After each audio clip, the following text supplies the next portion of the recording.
Hello students, मैं यतेंद्र शुक्ला आज आपको बताने जा रहा हूँ क्लास 11th की इंग्लिश की बुक हॉर्नबिल का first chapter the portrait of A lady. इस स्टोरी में राइटर खुशवंत सिंह अपनी दादी के बारे में बता रहे हैं और अपने बचपन की यादें शेयर कर रहे हैं। ये बात जब की है जब खुशवंत सिंह खुद ही बहुत छोटे बच्चे थे। खुशवंत सिंह के माता पिता खुशवंत सिंह को दादी के पास छोड़कर शहर चले गए थे। खुशवंत सिंह ने बताया है अपनी दादी के बारे में कि वह एक वृद्ध महिला थी और उनके मुंह पर बहुत ज़्यादा झुर्रियाँ थीं। वो मोटी और थोड़ी सी झुकी हुई थीं। खुशवंत सिंह को कभी ऐसा लगा ही नहीं कि वह कभी जवान भी रही होंगी, खूबसूरत युवती रही होंगी।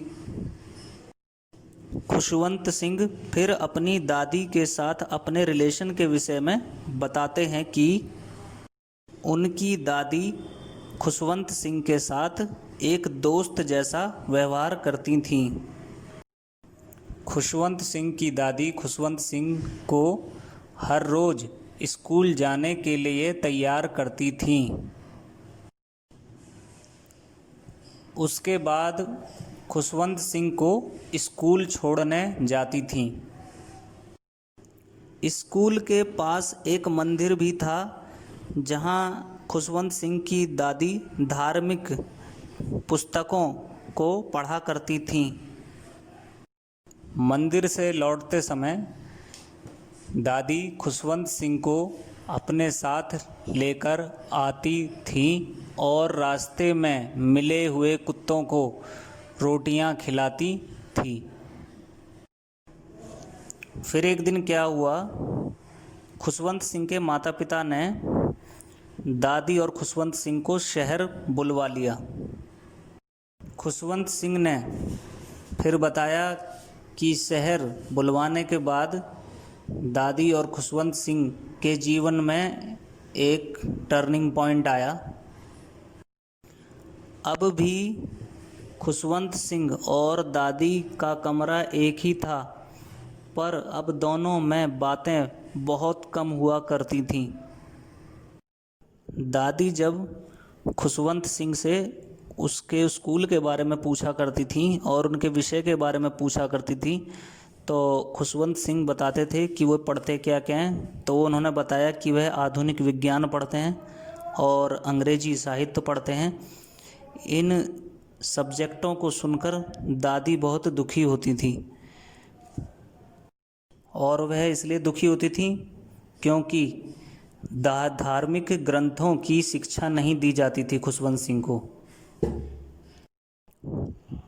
दादी को इस बात पर भी ऑब्जेक्शन था कि उन्हें संगीत की शिक्षा दी जा रही है, जिसे दादी कहती थी कि सब पुरुष के लिए यह करेक्ट नहीं है। अब दादी का समय पूजा पाठ में बीतने लगा। वो पंछियों को दाना खिलाया करती थीं। ये समय उनके लिए दिन का सबसे पसंदीदा समय हुआ करता था, जब वह पक्षियों को दाना खिलाया करती थीं। और जब खुशवंत सिंह कॉलेज में पढ़ने लग गए, तब खुशवंत सिंह का कमरा दादी के कमरे से अलग हो गया और खुशवंत सिंह का अपनी दादी से दोस्ती का नाता टूटता सा चला गया। उन्होंने हालात से समझौता कर लिया।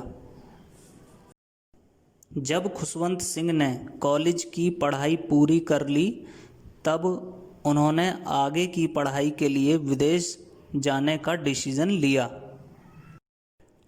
इस बात से खुशवंत सिंह की दादी उदास हो गई थी, लेकिन दादी ने अपने इमोशन को दिखाया नहीं। दादी खुशवंत सिंह को स्टेशन छोड़ने गईं और खुशवंत सिंह के माथे को चूमा और उन्हें विदाई दी। खुशवंत सिंह ने इस टच को उनका अंतिम टच समझा, क्योंकि खुशवंत सिंह को लग रहा था कि जब वह विदेश से पढ़ के आएंगे तो शायद उनकी दादी रहे ना रहें।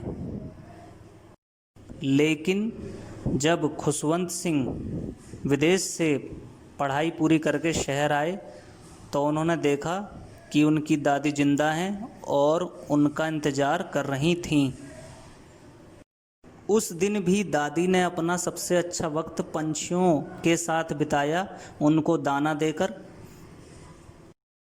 एक दिन की बात है जब दादी ने पूजा पाठ नहीं की, बल्कि आस पड़ोस की महिलाओं के साथ एक फटा हुआ सा ढोलक लेकर भजन कीर्तन करने लग गईं और उन्होंने बहुत देर तक भजन भी गाए। एक दिन दादी बीमार पड़ी और अपने अंतिम समय को अपने पास पाया। इस दौरान घर वालों के मना करने पर भी वह मन ही मन में प्रार्थना करने लगी, जबकि घर वाले चाहते थे कि वो उनसे बात करे। फिर दादी ने शांतिपूर्ण तरीके से इस दुनिया से विदा ले लिया। घर वालों के अलावा पक्षी भी उनके जाने से दुखी थे। जब खुशवंत सिंह की माता ने उन पक्षियों को दाना दिया तो पक्षियों ने उसे स्वीकारा नहीं, खाया नहीं और वहाँ से उड़ गए। ये रही story the portrait of A lady की।